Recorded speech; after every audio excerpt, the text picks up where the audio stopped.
I am Caleb Sterling. After discovering that a hack author kept using my name for the other man in his trashy romance stories, I was seeing red. Just as I was about to unleash a fury of comments on the guy's forum, I heard the deafening blast of a semi-truck's air horn. Bam! I was transported. 18 years later, the fog of reincarnation lifted, and I realized I had woken up inside the world of one of those melodramatic paperbacks I used to read in my past life. Specifically, I was the useless younger brother of the male lead, a character who originally had zero screen time. You might ask, having read so many trashy novels, how could I pinpoint exactly which one this was? I can only tell you it's because this was the first one I ever read. Man, for the most part, never forget their first time. Fortunately, while the character was useless, he was still a second-generation billionaire. Was it finally my turn to live the high life? Caleb, when are we getting married? Tiffany Rose curled into my arms like a lazy Persian cat, her voice dripping with artificial sweetness. I looked down and kissed her forehead, my fingers gliding over her silky hair. Silly girl, if you love me, don't bring up such mood-killing topics, okay? As soon as the words left my mouth, she bolted upright, her previously docile eyes instantly igniting with rage. Tiffany, stare me down. Caleb, did you never plan on marrying me? I frowned, a wave of impatience rising in my chest. Tiffany, what is wrong with you today? Why do you have to ruin things when I'm in a good mood? Since you're being this unreasonable, let's break up. I threw off the duvet and stood up, dressing with practiced efficiency before turning toward the hotel room door. Seeing this, Tiffany panicked. She chased after me barefoot and grabbed my arm. Caleb, what do you mean? Just because I brought up marriage, you're breaking up with me? What else? I shook off her hand, my tone turning icy. You scumbag, she shrieked, eyes red, raising her hand to slap me. My gaze darkened. I caught her wrist in midair and roared, enunciating every word. Get out. As I flung her hand away, I saw a tear roll down her cheek, but I didn't hesitate for a second. I strode out of the hotel suite. Ever since I realized I was in a female romance novel world, I decided I would never get married. It is a known fact in this genre that whether you are an average Joe or a domineering CEO, the probability of getting cuckolded after marriage is 99.999%. The remaining 0.00001%, that's only because you knowingly became the fallback guy for a pregnant woman. So to ensure I never wear those horns, my stance has been firm. Date, but never marry. However, truthfully, I've always adhered to the principle of a clean break. Since college, I've had 7 girlfriends, and none of them badmouthed me after we split. Take Tiffany. Over the last 2 years, I've spent nearly 150 grand on her. Every holiday, she'd hit me up for gifts, necklaces, designer bags, the latest iPhone, and I was never stingy. Even for her grandparents' memorial service, she asked me for 3 grand for arrangements, and I damn well gave it to her.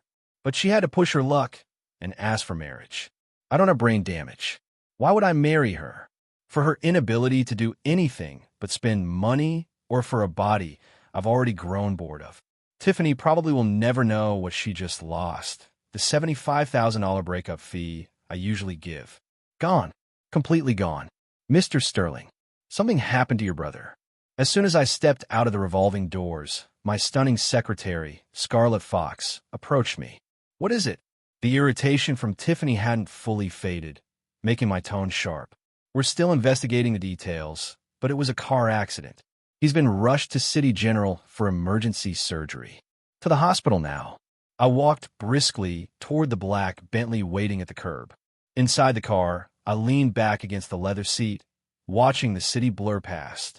My mind drifted to my dear, brain-dead older brother. I say that because of the history there. My brother, Julian Sterling, is 8 years my senior and was once the prized heir of the Sterling dynasty. Top grades, exceptional ability. Everyone thought he would helm the Sterling Group. But everything derailed the moment he met my sister-in-law, Brenda Miller. Brenda's background, compared to our multi-billion-dollar family, was dirt poor.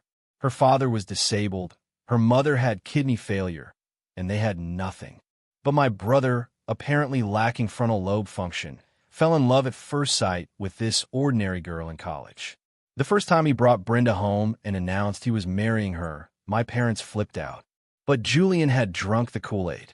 He not only drained his savings to treat Brenda's mother, but to force my parents' hand, moved into a rental apartment with her, threatening to cut ties with the family. My parents were furious and gave up on the rebel. Julian was kicked out and married Brenda, and I effortlessly picked up the pieces and became the sole heir to the Sterling Group. Really, I should thank my love-struck brother. If he hadn't self-destructed, I wouldn't have secured everything I wanted so easily. Having read the novel, I knew roughly what would happen. Julian wouldn't be in serious danger. Still, he was my brother. I had to go see him. "Sir, we've arrived." The driver interrupted my thoughts. I straightened my suit jacket, pushed open the door, and marched toward the yard. I didn't wait long outside the room before a nurse called out, "The patient is awake." But just as I entered, before I could speak to Julian, the click-clack of high heels approached rapidly. The door was shoved open. Brenda walked in, anger still etched on her face. Seeing me, she froze momentarily, then awkwardly looked away. Behind her was a young man in a sharp suit. They stood shoulder to shoulder, looking like the actual couple here. I ignored her, and she wisely didn't speak. The air was thick with awkward silence. "Where is this?" Julian's voice was hoarse from the hospital bed, his eyes full of confusion. Seeing Julian awake, Brenda immediately turned her fire on him. "Julian, are you done making a scene to get my attention? You'd even fake a car accident." Julian blinked, looking even more lost. "Who are you?" "Julian, I don't have time to play fake amnesia with you." Brenda frowned, her voice rising in impatience. The man behind her stepped up to back her up. "Exactly. Julian, don't you know how busy Brenda is with work? Even if you don't like me being Brenda's secretary, you can't use amnesia to trick her, right?" The two sang their duet, and I couldn't listen anymore. Julian was still my brother. Humiliating him was a slap in the face to the Sterling family. If the sister-in-law acts out, the brother-in-law knocks her out. I waved my hand and spoke coldly. "My brother needs rest. Drag them out." Before they could react, my two bodyguards moved in. They clamped hands over their mouths and dragged them out of the room like dead dogs. It was clean and efficient. They didn't get a chance to scream. The door clicked shut. I crossed my legs, my tone carrying a knowing mockery. "Faking amnesia just to divorce Brenda. Seriously, what goes on in that head of yours?" I knew Julian's accident wasn't an accident. I found out Brenda secretly aborted their child and was so distraught he crashed his car. Waking up, his heart was dead. So, he came up with this stupid amnesia ploy to force Brenda to let him go. When I read this part in the book, my brain hurt. This is the logic of a trashy novel protagonist. It's just a divorce. Sue her. That broken company Brenda runs only exists because of Julian's money. Did she think entrepreneurship was that easy? Plus, with her secret abortion, if we went to court, we could not only leave her with nothing, but probably claw back most of the assets. We could even take her company.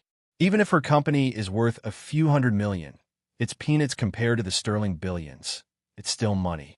But my idiot brother in the book, he walked away with just a few million in cash. A total giveaway. Seeing me expose him, Julian's eyes darted around, trying to play dumb. He frowned. "What faking?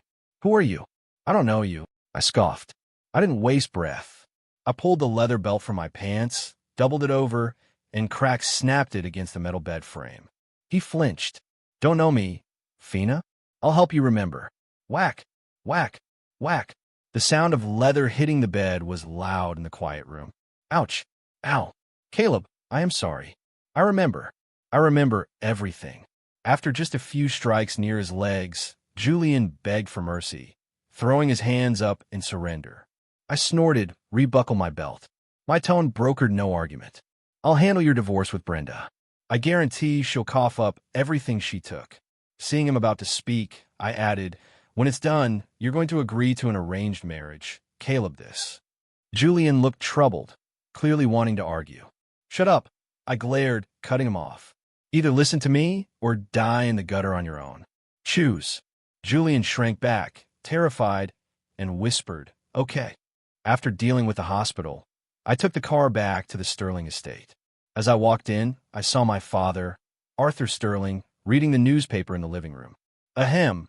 Seeing me, he cleared his throat loudly. I suppressed a smile as I changed my shoes. Dad, your throat bothering you? Your whole family's throat is bothering you. Dad slammed the paper onto the coffee table, glaring. All right, Arthur, don't take it out on the boy. My mother, Eleanor, walked out of the kitchen with a plate of sliced fruit to smooth things over. She then turned to me. You want to see your brother? How is he? Is it serious? I knew exactly what Dad meant. When Julian cut ties for Brenda, Dad had raged. From now on, the Sterling family has no son named Julian. Anyone who mentions him can get out with him. Since then, Julian was a taboo subject. But blood is thicker than water. Knowing Julian was hurt, Dad was worried. I cleared my throat. Mom, Dad, don't worry. Julian is fine, just scratches. He's awake. I paused, then added, I've arranged the best divorce lawyers to handle his split with Brenda. He should be moving back home soon. Hearing Julian is moving back, Mom didn't look happy. Instead, she looked at me with worry. I understood Julian was the original heir. If he came back, she feared I'd hold a grudge or that we'd fight over the inheritance. Before she could speak, I cut her off. Mom, don't worry about me. The company is mine now. No one can take it, not even Julian. Besides, he won't be staying long. I'm sending him off to get married. You brat. The company is yours. That won't change. Arthur huffed, then glanced at Mom with dissatisfaction. In his view, once the heir was set, it was set. Mom's worry was superfluous. Mom pressed her lips together, silent. She and Dad had focused on their careers when we were young, neglecting us. Now that we were grown, we weren't close. She wanted to play the loving mother, but didn't know how, only hoping we wouldn't fight over money. Arthur quickly shifted to the main topic, leaning forward seriously. You said you're making your brother marry. He's a divorcee now. Which family's daughter are you setting him up with? The Banks family. Victoria Banks, I answered without hesitation. Victoria? Arthur frowned, surprised. The Banks heiress? She's brilliant and beautiful. Would she want a brother? A divorcee? Naturally, I said with certainty. She's had a crush on Julian for over a decade. Why else do you think a woman with her qualifications is still single? I wasn't making this up.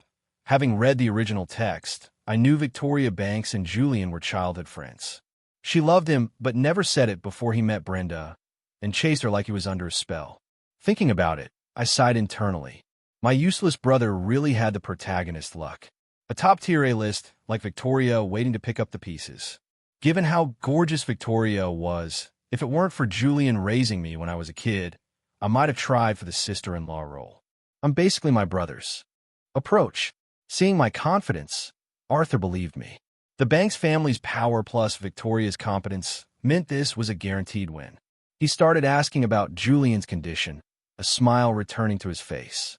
Seeing this, I suddenly drawled, Dad, I remember someone saying, not long ago, anyone who mentions Julian in this house can get the hell out. The smile on Arthur's face paused. He glared at me, snapped the newspaper back up to cover his face, and muttered, Little bastard. Time passed. A month later, just after a video conference, I had a sudden whim. I hadn't visited my reformed brother in a while. As I stood up, a soft figure pressed against me. Scarlet Fox, in a white silk blouse and black stockings, perched nimbly on my lap. She hooked her arm around my neck, her voice sultry. Mr. Sterling, your next appointment is the supplier meeting. I prepped the files. I pushed her face away gently, my fingers grazing her smooth cheek. I had to admit, my secretary was flawless. Curves in all the right places, a face like a rose in bloom. In my past life, making $50,000 a year, I wouldn't have felt secure marrying her. Now, I understood why rich men kept capable, beautiful secretaries. Just looking at her relieved stress, and when I was tired, she doubled as a masseuse better than the pros. But business called, so I pushed the meeting to the afternoon. Come with me somewhere first. We drove to the villa I'd arranged for Julian. From a distance, I saw a familiar figure. Brenda was standing at the gate, knocking incessantly. I raised an eyebrow. Truly a romance novel world. The heroine always finds the hero. I had given strict orders not to let her in. Yet here she was. Ding dong. I ignored Brenda and rang the bell. The door opened quickly. Brenda saw me and instinctively backed away, fear in her eyes. Julian was a softie, but I wasn't. I hated her for spending my brother's money while acting superior. She was a gold digger without professional ethics. I'd set dogs on her before. She was terrified of me. Julian poked his head out, eyes lighting up when he saw me. "You're here, little bro." He ignored Brenda and stepped aside to let me in. "Julian, I'm here to talk about the divorce." Brenda saw the door closing and lunged to grab the handle, her voice desperate. "Julian, we need to talk. Chad and I just have a professional relationship. He's just my secretary. If you're divorcing me because you're jealous of him, it's completely unnecessary." I couldn't help laughing out loud. Julian and Brenda turned to look at me. I waved a hand, suppressing my laughter. "Carry on. I just remembered something funny. Don't mind me." Maybe it was my laugh, but the two stood frozen. I decided to act. I pulled Scarlett by the waist, brought her in front of Julian, and spoke naturally. "Bro, let me introduce you. This is my secretary, Scarlett Fox." As the words fell, I tilted Scarlett's chin up and kissed her. Scarlett froze for a split second, then melted, wrapping her arms tightly around my waist. Brenda's face turned beet red, her fists clenched white. It was like she'd been slapped. Julian stammered, "Brother, you—" I waved dismissively. "Bro, my secretary helps me relax. It's part of her job description." Brenda took a deep breath, forcing herself to speak. "Julian, believe it or not, I—" Her words were cut off by the sound of Scarlett and me kissing again. A full French kiss this time. The blatant intimacy shattered her defenses. Brenda clamped her mouth shut, unable to take it anymore, and turned, stomping away in her high heels, looking utterly defeated. I released Scarlett, looked at her flushed lips, smiled, then turned to a helpless Julian. "What? Still can't let go?"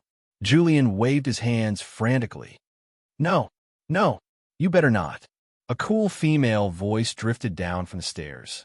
A woman in jeans and a white t-shirt walked down, hair in a ponytail, looking elegant and aloof. It was Victoria Tory Banks. My eyes flashed with disappointment.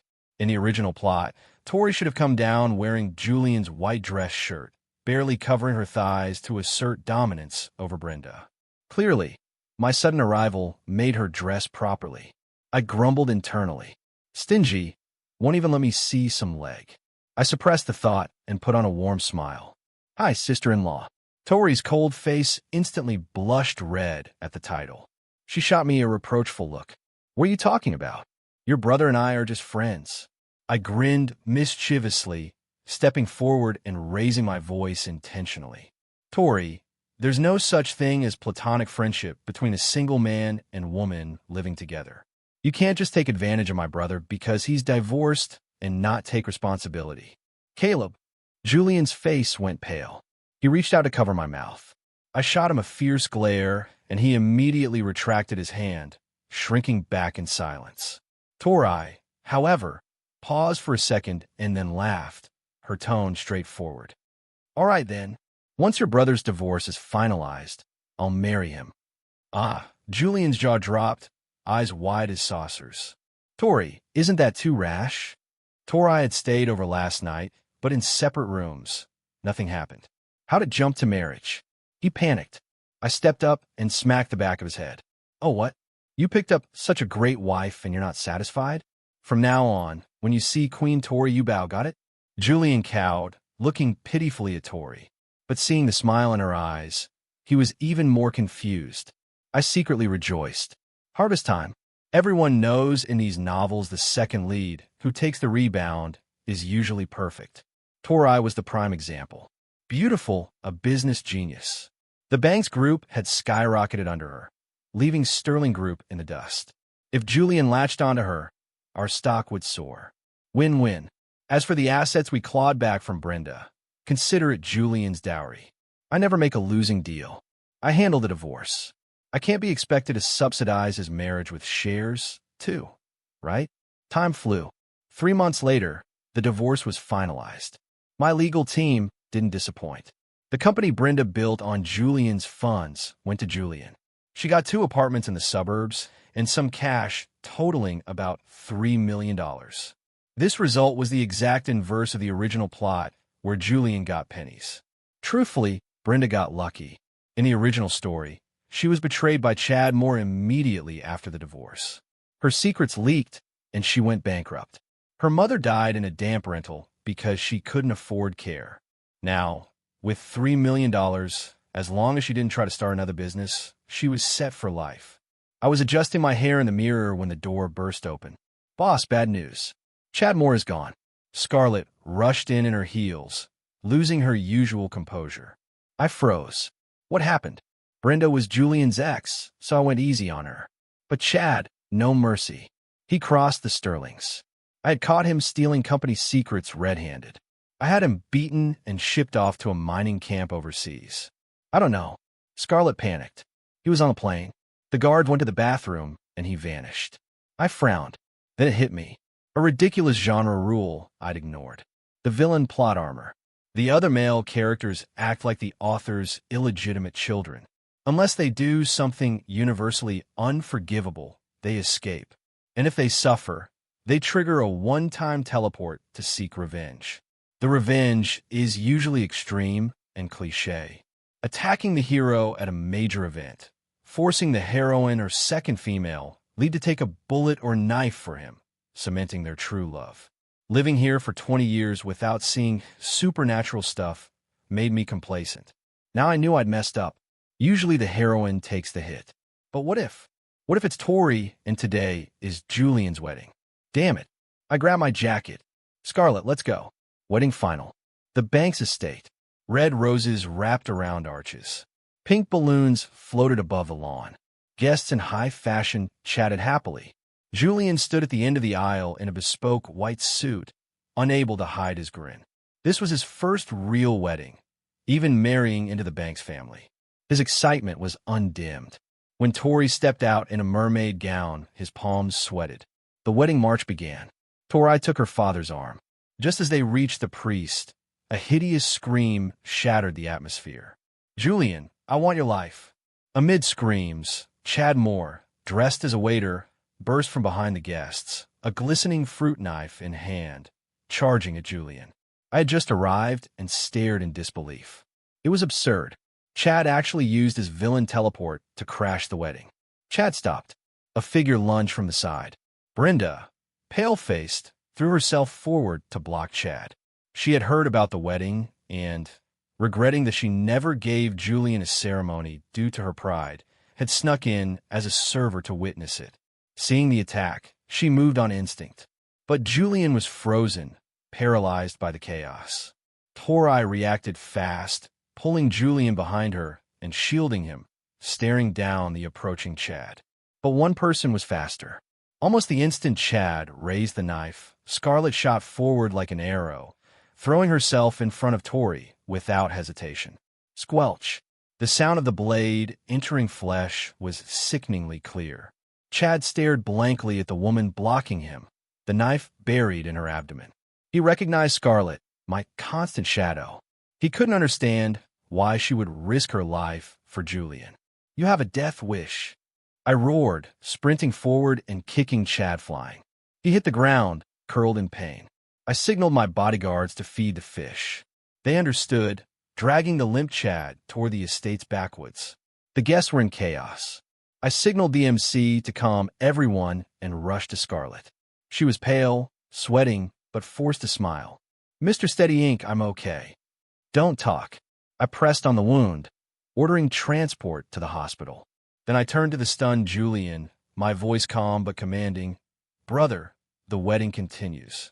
Julian looked at the ambulance leaving, then at the pale Tori, and nodded.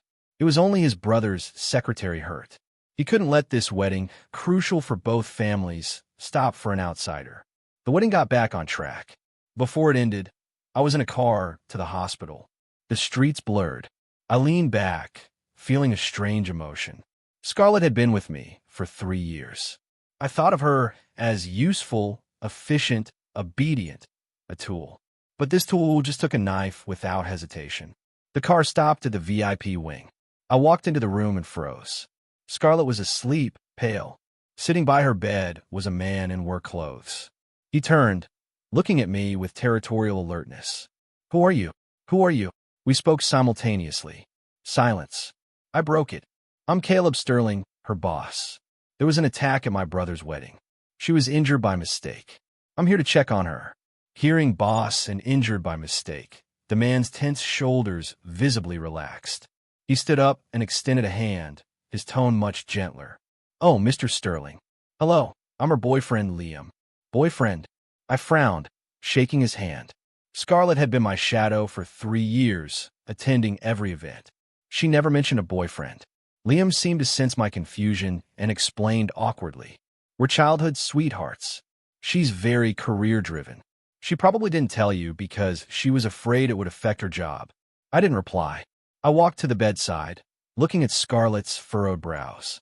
A ridiculous but perfectly fitting thought struck me. She hadn't jumped in to save Julian out of loyalty. She triggered another absurd mechanism of this world. The cheating woman blocks the knife. Basically, if a character is a player or unfaithful, they're magnetically drawn to block the villain's blade. So that's it. I laughed internally. I thought it was loyalty. "Give me back my emotions, you jerk." Just then, Scarlett groaned and opened her eyes. Seeing me and Liam, panic flashed in her gaze. "Scarlett, you're awake. How do you feel?" Liam touched her forehead tenderly. Scarlett didn't answer him. She looked at me, eyes red. "Mr. Sterling, why are you here?" "The wedding." The wedding went smoothly. I cut her off, my voice returning to its usual coldness. "I came to check on you since you have someone taking care of you. I won't disturb you. Rest well." Paid leave. I didn't watch her expression change. I turned and walked out. At the door, I heard Liam whisper, "Scarlett does that, Mr. Sterling. She has a thing for you." Scarlett's voice was panicked. "Don't be silly. He's just my boss." I paused, a mocking smile curling my lips. Scarlett stayed in the hospital for 2 months. On the day she was discharged, I had an appointment letter delivered to her. Vice president of a Sterling Group subsidiary. Even though I believed in the cheating woman blocks the knife mechanic, she did save Julian or Tori. A reward was mandatory. It wasn't just payback, it was a show for the employees. Scarlett was practical, knowing she had 0 chance of climbing into my bed permanently now. Becoming a VP was reaching the peak of her life. At her farewell party, under the guise of a toast, she let her finger trail over my hand suggestively. "Mr. Sterling, the branch office is far, but if you miss me, 1 call and I'll fly back." I rejected her mercilessly, trying to flirt while having a boyfriend. Trashy behavior. In the blink of an eye, I turned 30. Over the years, Julian and Tori lived in wedded bliss. Their eldest daughter started kindergarten, and they had a second son. Julian's relationship with our parents healed thanks to the grandkids. The old house was full of laughter. Naturally, Mom and Dad's attention shifted to me. They started nagging me to marry. Because of Julian's past disaster with Brenda, they didn't demand a rich heiress anymore, just someone with good character. Julian's rebellion had bought me unprecedented freedom. Brother sins, younger brother wins. But marriage? Absolutely not. What man dares to marry in a soap opera world? However, the Sterling Group needed an heir. I couldn't leave the empire to Julian's kids when I got old. I wasn't that generous, and besides, his kids had the bank's influence. Finding the right person to have a child with, joint custody, no marriage, became my goal. Soon I found her. During a real estate trip to a coastal city, I met Audrey Hall at a gala. She wasn't stunningly beautiful, but she was delicate, elegant, and grew on you. Wakami was her story. Her parents, executives of a major firm, died in a car crash years ago, leaving her a $300 million inheritance. This reminded me of a news story from my past life. A rich orphan girl, isolated, was scammed out of her fortune by a guy with ulterior motives. Audrey was facing that exact danger. Distant relatives and friends were circling her fortune like vultures. She couldn't tell who was human and who was a ghost. I decided immediately that instead of letting her get scammed, she should be with me. After we got close, I proposed my terms. I wanted a stable relationship and a child. We would raise the child together, but we wouldn't marry. In exchange, I would be her shield and help her secure her parents' legacy. For many women, romance really isn't the priority. After weighing the pros and cons, Audrey agreed without hesitation. Story complete.